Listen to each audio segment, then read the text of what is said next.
नमस्कार, मैं डॉक्टर श्रवण कुमार। आप सभी का स्वागत है हमारे online platform the incubator academy पर। साथियों, आज हम एक बहुत ही महत्वपूर्ण टॉपिक के बारे में डिस्कस करने जा रहे हैं और वो टॉपिक है रीट। तो साथियों, ये टॉपिक जो है वो न सिर्फ प्रतियोगी परीक्षाओं की दृष्टि से महत्वपूर्ण है, बल्कि हमारी दैनिक जिंदगी से भी जुड़ा हुआ है। कैसे और किस तरीके से जुड़ा हुआ है, और रीट क्या होती है, रीट कहाँ फाइल की जाती है, रीट किन किन परिस्थितियों में फाइल की जा सकती है, रीट पिटीशन कब कोर्ट जो है वो इश्यू नहीं करते हैं, और हाई कोर्ट और सुप्रीम कोर्ट के द्वारा इश्यू की जाने वाली रीट में क्या फ़र्क होता है, ये सभी हम देखने वाले हैं। तो आइए चलते हैं आज के टॉपिक पर। आज का टॉपिक है रीट। तो सबसे पहले हम देखते हैं कि रीट क्या होती है। रीट सर्वोच्च न्यायालय या उच्च न्यायालय द्वारा लिखित एक आदेश है जो भारतीय नागरिकों को उनके मौलिक अधिकारों के उल्लंघन के खिलाफ संवैधानिक उपचार प्रदान करता है। यानी कि रीट है वो सुप्रीम कोर्ट या फिर हाई कोर्ट के द्वारा जारी किया जाने वाला एक आदेश है, और ये मौलिक अधिकारों, मूलभूत अधिकारों के उल्लंघन के ऊपर जारी किया जाता है। भारतीय संविधान में अनुच्छेद 32 संवैधानिक उपचारों से संबंधित है, जिससे एक भारतीय नागरिक अपने मौलिक अधिकारों के उल्लंघन के खिलाफ भारत के सर्वोच्च न्यायालय में और उच्च न्यायालय से मांग कर सकता है। यदि यही अनुच्छेद सर्वोच्च न्यायालय को अधिकारों के प्रवर्तन के लिए रिट जारी करने की शक्ति देता है, जबकि उच्च न्यायालय के पास अनुच्छेद 226 के तहत सम्मान शक्ति है। यानी किन परिस्थितियों में जारी होता है? सबसे पहले ये मौलिक अधिकारों के उल्लंघन के खिलाफ जारी होता है। कौन जारी करता है? सुप्रीम कोर्ट या फिर हाई कोर्ट। सुप्रीम कोर्ट अनुच्छेद 32 के तहत और हाई कोर्ट अनुच्छेद 226 के तहत जारी करता है। आगे हम हाई कोर्ट और सुप्रीम कोर्ट के द्वारा जारी किए जाने वाली रिट में जो फ़र्क है वो देखेंगे। साथियों, अनुच्छेद 32 जो है वो भारतीय संविधान का एक अत्यंत महत्वपूर्ण अनुच्छेद है, जो कि राइट टू कॉन्स्टिट्यूशनल रेमेडीज है, यानी कि आपको संवैधानिक उपचार का अधिकार है। साथियों, अनुच्छेद 32 है, इसे डॉक्टर अंबेडकर ने भारतीय संविधान का हार्ट एंड सोल यानी दिल और आत्मा कहा था। तो ये सवाल भी पूछा जा सकता है कि कौन से अनुच्छेद को भारतीय संविधान की आत्मा कहा जाता है, तो इसका आंसर है अनुच्छेद 32। सबसे पहले तो रीट होती है वो 5 प्रकार की रीट होती है। सबसे पहले जो है वो है बंदी प्रत्यक्षीकरण, हेबियस कॉर्पस की रीट। बंदी प्रत्यक्षीकरण शब्द जो है, हेबियस कॉर्पस वर्ड है, ये लैटिन वर्ड है। इसका मतलब है शरीर को अपने पास रखना, to have the body of. इस रीट का उपयोग गैर कानूनी हिरासत के खिलाफ व्यक्तिगत स्वतंत्रता के मौलिक अधिकार को लागू करने के लिए किया जाता है। यानी यदि आपको किसी भी तरीके से गैर कानूनी तरीके से यदि आपको हिरासत में रखा जाता है, इलीगली आपको डिटेन कर लिया जाता है या इलीगली अरेस्ट कर लिया जाता है, तो हेबियस कॉर्पस की रीट लगाई जा सकती है। बंदी प्रत्यक्षीकरण याचिका के माध्यम से सर्वोच्च न्यायालय या उच्च न्यायालय किसी भी व्यक्ति को जिसने किसी अन्य व्यक्ति को गिरफ्तार किया है या आदेश देता है कि वह बाद वाले व्यक्ति का शरीर न्यायालय के समक्ष लाए। यानी कि यदि आपको कोई गैर कानूनी तरीके से गिरफ्तार कर लेता है या गैर कानूनी हिरासत में रखता है, तो आप हाई कोर्ट या सुप्रीम कोर्ट में हेबियस कॉर्पस की रीट लगा सकते हैं। उसके बाद में कोर्ट जो है वो ये आदेश देता है जिस भी व्यक्ति ने आपको गिरफ्तार किया है कि आपको कोर्ट के सामने पेश किया जाए, और ये कारण बताए कि उसे किस वजह से डिटेन किया गया है या अरेस्ट किया गया है। भारत में बंदी प्रत्यक्षीकरण याचिका से संबंधित कुछ तथ्य हैं। सर्वोच्च न्यायालय या उच्च न्यायालय निजी और सार्वजनिक दोनों प्राधिकरणों के विरुद्ध ये रीट जारी कर सकता है। यानी कि पुलिस या फिर कोई प्राइवेट व्यक्ति भी यदि आपको गैर कानूनी तरीके से हिरासत में रखता है, तो उसके खिलाफ भी बंदी प्रत्यक्षीकरण की याचिका आप हाई कोर्ट या सुप्रीम कोर्ट में लगा सकते हैं। निम्नलिखित मामलों में बंदी प्रत्यक्षीकरण की रीट जो है वो जारी नहीं की जा सकती। जब हिरासत वैध हो, यानी पुलिस ने आपको किसी अपराध के सिलसिले में गिरफ्तार किया है। जब कार्रवाई विधानमंडल या न्यायालय की अवमानना के लिए हो, यानी आपने किसी भी कोर्ट की कंटेम्प्ट करी है या किसी लेजिस्लेचर या पार्लियामेंट की यदि आपने अवमानना करी है, तो फिर हेबियस कॉर्पस की रीट नहीं लागू की जा सकती। हिरासत सक्षम न्यायालय द्वारा की जाती है, कोई कॉम्पिटेंट कोर्ट है उसके द्वारा की गई है, या फिर हिरासत न्यायालय के अधिकार क्षेत्र से बाहर है। यानी कि आपको पश्चिम बंगाल में गिरफ्तार किया गया है और आप राजस्थान हाई कोर्ट में यदि बंदी प्रत्यक्षीकरण की याचिका लगाते हैं, तो राजस्थान हाई कोर्ट जो है वो ये रिट इशू नहीं कर सकता है, क्योंकि आपको गिरफ्तार किया गया जो है वो पश्चिम बंगाल में किया गया है, इसलिए राजस्थान हाईकोर्ट जो है वो कॉम्पिटेंट नहीं है। दूसरा जो रिट है वो है परमादेश या मैंडेमस। इस रिट का शाब्दिक अर्थ है हम आदेश देते हैं, यानी वी कमांड।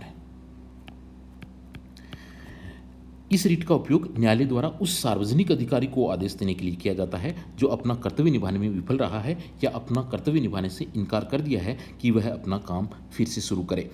सार्वजनिक अधिकारियों के अलावा परमादेश किसी भी सार्वजनिक निकाय, निगम, निचली अदालत, न्यायाधिकरण या फिर सरकार के खिलाफ इसी उद्देश्य के लिए जारी किया जा सकता है। यानी यदि कोई अधिकारी है, उसे जो काम करना चाहिए था वो नहीं करता है, तो उसे करवाने के लिए आप मैंडेमस की रिट हाईकोर्ट या सुप्रीम कोर्ट से इश्यू करवा सकते हैं। बंदी प्रत्यक्षीकरण के विपरीत परमादेश किसी निजी व्यक्ति के खिलाफ जारी नहीं किया जा सकता है। जैसे कि कोई दो प्राइवेट पार्टीज हैं, तो उनमें से कोई एक पार्टी के खिलाफ यदि आप रिट लाना चाहें तो वो मैंडेमस की रिट है वो नहीं आ सकती। हालांकि बंदी प्रत्यक्षीकरण याचिका जो है वो यदि प्राइवेट कोई व्यक्ति भी यदि आपको गिरफ्तार कर लेता है या अवैध रूप से हिरासत में रख रहा है तो उसके खिलाफ हेबियस कॉर्पस की रिट आ सकती है, लेकिन मैंडेमस की रिट जो है वो निजी व्यक्ति के खिलाफ जारी नहीं हो सकती है। निम्न मामलों में भी परमादेश जारी नहीं किया जा सकता है। विभागीय निर्देश लागू करने के लिए जिसमें वैधानिक बल नहीं है, जैसे कि कोई दो पति पत्नी जो है वो सरकारी सेवा में कार्यरत हैं, तो सरकार का ये निर्देश है कि जहाँ तक संभव हो उन्हें एक ही जगह पर पोस्टिंग दी जाए, लेकिन ऐसा कोई कानून नहीं है, ऐसा कोई एक्ट या अधिनियम नहीं है, तो आप रिट इश्यू नहीं करवा सकते। यहाँ से मैंडेमस की रिट आप कोर्ट से नहीं ला सकते कि हम दोनों को एक ही जगह पदस्थापित करवाया जाए, क्योंकि उसमें वैधानिक बल नहीं है, ऐसा कोई स्टैट्यूट नहीं है, ऐसा कोई एक्ट नहीं है, ये अधिनियम नहीं है। किसी व्यक्ति को काम करने का आदेश देना जब काम का प्रकार विवेकाधीन हो और अनिवार्य नहीं हो, यानी कि कार्य करने की किसी व्यक्ति की विवेकाधीन शक्ति है, वो चाहे तो कार्य करे चाहे तो नहीं करे, तो फिर आप उस काम के लिए मैंडेमस की रिट कोर्ट से इश्यू नहीं करवा सकते। अनुबंध संबंधी दायित्व को लागू करना, यानी दो पार्टियों के बीच में कोई कॉन्ट्रैक्ट हुआ है, एक पार्टी कॉन्ट्रैक्ट भंग कर देती है, तो उस कॉन्ट्रैक्ट को लागू करवाने के लिए भी आप मैंडेमस की रिट नहीं ला सकते हैं। भारतीय राष्ट्रपति या राज्यों के राज्यपाल के खिलाफ भी परमादेश जारी नहीं किया जा सकता है। और न्यायिक क्षमता में काम करने वाले उस न्यायालय के मुख्य न्यायाधीश के खिलाफ भी। देखिए, जो भी मुख्य न्यायाधीश होते हैं, चीफ जस्टिस होते हैं, वो दो कैपेसिटी में काम करते हैं, एक जुडिशियल साइड में काम करते हैं और दूसरे जो है वो एडमिनिस्ट्रेटिव साइड में काम करते हैं। एडमिनिस्ट्रेटिव साइड में जैसे कि केस एलोकेट करना या कोर्ट से संबंधित कुछ काम करना, वो सारे एडमिनिस्ट्रेटिव साइड में हैं, तो उसके खिलाफ तो आप मैंडेमस की रिट ला सकते हैं। लेकिन जुडिशियल साइड में जब वो काम कर रहा है, न्यायिक क्षमता में वो चीफ जस्टिस काम कर रहा है, तो उस वक्त उसके खिलाफ मैंडेमस की रिट नहीं ला सकते। अगली रिट जो है वो है निषेध या प्रोहिबिशन। निषेध का शाब्दिक अर्थ है निषेध करना, टू फॉरबिड। उच्च पद वाला न्यायालय निम्न पद वाले न्यायालय के विरुद्ध निषेध जारी करता है ताकि उसे अपने अधिकार क्षेत्र से बाहर जाने या ऐसे अधिकार क्षेत्र का अतिक्रमण करने से रोका जा सके जो उसके पास नहीं है। ये निष्क्रियता का निर्देश देता है, यानी कि कोई भी लोअर कोर्ट यदि अपने क्षेत्राधिकार से बाहर जाके कोई कार्य कर रहा है तो उच्चतर न्यायालय यानी उच्च न्यायालय या सुप्रीम कोर्ट जो है उससे ऐसा कार्य करने से रोक देता है। ये प्रोहिबिशन है, यानी कि ये गलती होने को प्रिवेंट करता है, लोअर कोर्ट को गलती करने से पहले ही रोक लेता है, तो ये प्रोहिबिशन की रिट होती है। हमेशा उच्चतर न्यायालय यानी उच्च न्यायालय या सुप्रीम कोर्ट नीचे वाले कोर्ट के अगेंस्ट जो है ये इश्यू करता है। निषेध रिट केवल न्यायिक और अर्ध न्यायिक अधिकारियों के विरुद्ध ही जारी की जा सकती है।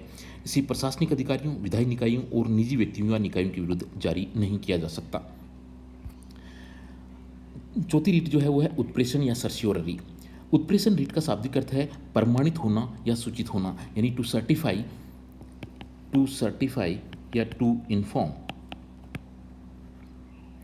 ये रिट किसी उच्च अधिकारी द्वारा किसी निचली अदालत या न्यायाधिकरण को जारी की जाती है, जिसमें उन्हें या तो उनके पास लंबित किसी मामले को अपने पास स्थानांतरित करने या किसी मामले को उनके आदेश को रद्द करने का आदेश दिया जाता है।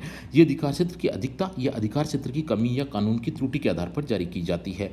ये न केवल न्यायपालिका में गलतियों को रोकता है बल्कि उनका समाधान भी करता है। यानी कि यदि कोई कोर्ट जो है उसने अपने क्षेत्राधिकार से बाहर जाकर कोई डिसीजन सुना दिया है तो उसके खिलाफ जो है वो सर्शियोररी की रिट आती है। प्रोहिबिशन की रिट जो होती है वो प्रिवेंट करता है, यानी जब कोई मामला चल रहा होता है तब भी प्रोहिबिशन की रिट जो है वो जारी हो जाती है, जबकि उत्प्रेषण रिट या सर्स्योररी की रिट है वो तभी जारी होती है जब नीचे वाला कोर्ट कोई डिसीजन सुना चुका होता है और उसने ये ऐसा कार्य जो है वो अपने क्षेत्राधिकार से बाहर जाकर के किया होता है। 1991 से पहले उत्प्रेषण रिट जो थी वो केवल न्यायिक और अर्ध न्यायिक अधिकारियों यानी कि जुडिशियल और क्वासाई जुडिशियल अधिकारियों के खिलाफ ये जारी होती थी, प्रशासनिक अधिकारियों के खिलाफ नहीं होती थी। जबकि 1991 के बाद सुप्रीम कोर्ट ने फैसला दिया कि यदि किसी भी व्यक्ति के मूलभूत अधिकारों का हनन हो रहा है तो प्रशासनिक अधिकारियों के खिलाफ भी उत्प्रेषण रिट जारी की जा सकती है। इसमें विधायी निकायों और निजी व्यक्तियों या निकायों के खिलाफ जारी नहीं किया जा सकता, तो निजी व्यक्तियों के खिलाफ जो है वो उत्प्रेषण की रिट भी जारी नहीं की जा सकती। आखिरी रिट जो है वो है अधिकार परीक्षा या को वारंटो। को वारंटो का मतलब है किस अधिकार या वारंट द्वारा, यानी कि आप सर्वोच्च न्यायालय या उच्च न्यायालय किसी व्यक्ति द्वारा किसी सार्वजनिक पद पर अवैध कब्जा करने से रोकने के लिए रिट जारी करते हैं। यानी कि इसमें कोर्ट ये पूछता है कि आप जिस पद पर काबिज हैं वो किस अधिकार से आप उस पद पर बैठे हुए हैं। इस रिट के माध्यम से न्यायालय किसी व्यक्ति के किसी सार्वजनिक पद पर दावे की वैधता की जाँच करता है। तो अधिकार परीक्षा केवल तभी जारी की जा सकती है जब किसी कानून या संविधान द्वारा बनाए गए स्थायी चरित्र के मूल सार्वजनिक पद पर, यानी कि कोई सार्वजनिक पद होना चाहिए और स्थायी चरित्र का होना चाहिए, यानी कि परमानेंट कैरेक्टर का होना चाहिए। इसे निजी या मंत्री पद के विरुद्ध जारी नहीं किया जा सकता। और ये रिट ऐसी रिट है जिसमें आप पीड़ित व्यक्ति के अलावा अन्य व्यक्ति को भी निवारण मांगने का अधिकार देती है, यानी कि कोई व्यक्ति जो है किसी पद पर कैसे बैठा हुआ है, ये जो प्रभावित पक्ष है उसके अलावा थर्ड पार्टी भी जाकर के ये रिट इश्यू करवा सकती है। तो अब हम देखते हैं कि सुप्रीम कोर्ट और हाई कोर्ट के द्वारा जारी की जाने वाली रिट में क्या अंतर है। सबसे पहले उद्देश्य देखें तो सुप्रीम कोर्ट के द्वारा जो रिट जारी की जाती है वो मूलभूत अधिकारों के परिवर्तन के लिए, यानी कि फंडामेंटल राइट्स को इन्फोर्स करवाने के लिए होती है, जबकि हाई कोर्ट की रिट जो है वो मूलभूत अधिकारों के परिवर्तन के अलावा अन्य उद्देश्य के लिए फॉर एनी अदर पर्पज, ये लिखा हुआ है आर्टिकल 226 में, एनी अदर पर्पज यानी कि दूसरे उद्देश्य के लिए भी जारी कर सकते हैं। यानी कि हाई कोर्ट की जो रिट जारी करने की जो पावर है वो सुप्रीम कोर्ट से ही कहीं अधिक है। कई बार ये क्वेश्चन जो है वो ट्रू और फॉल्स के रूप में पूछा जा सकता है कि हाई कोर्ट की रिट जारी करने की जो शक्ति है वो सुप्रीम कोर्ट से कहीं अधिक विस्तृत है, और हम सोचते हैं कि हाई कोर्ट तो सुप्रीम कोर्ट से नीचे है इसलिए नहीं होगा ऐसा, लेकिन ये बिल्कुल सत्य कथन है कि हाई कोर्ट की रिट जारी करने की पावर जो है वो सुप्रीम कोर्ट से कहीं अधिक विस्तृत है। दूसरा, क्षेत्राधिकार की बात करें तो सुप्रीम कोर्ट का क्षेत्राधिकार संपूर्ण भारत में है, जबकि हाई कोर्ट जो है वो संबंधित अपने क्षेत्राधिकार जो जुरिस्डिक्शन होता है हाई कोर्ट का उसी क्षेत्राधिकार में वो रिट इश्यू करते हैं। शक्ति देखें तो अनुच्छेद 32 जो है वो स्वयं एक अधिकार है, क्योंकि हमें पता है कि भारतीय संविधान में जो पार्ट 4 है उसमें सारे मूलभूत अधिकार दिए हुए हैं, और उसमें आर्टिकल 12 से 35 तक है, और आर्टिकल 32 जो है वो खुद पार्ट 4 का हिस्सा है, यानी सुप्रीम कोर्ट जो है वो मना नहीं कर सकता, हमें अधिकार है डायरेक्टली सुप्रीम कोर्ट को अप्रोच करने का। जबकि हाई कोर्ट की शक्ति जो है वो एक विवेकाधीन शक्ति है, यानी कि हाई कोर्ट चाहे तो रिट इश्यू करे, हाई कोर्ट चाहे तो रिट इश्यू नहीं करे। तो साथियों, आज हमने देखा कि रिट की शक्ति जो है वो कितनी महत्वपूर्ण है। रिट के बारे में हमने लगभग सारे तथ्य पढ़े, और मुझे पूरी उम्मीद है कि न सिर्फ प्रतियोगी परीक्षाओं में ये हमारे काम आएगा बल्कि हमारी दैनिक जिंदगी में भी रिट का बहुत ही उपयोग किया जा सकता है। तो साथियों, आज के लिए बस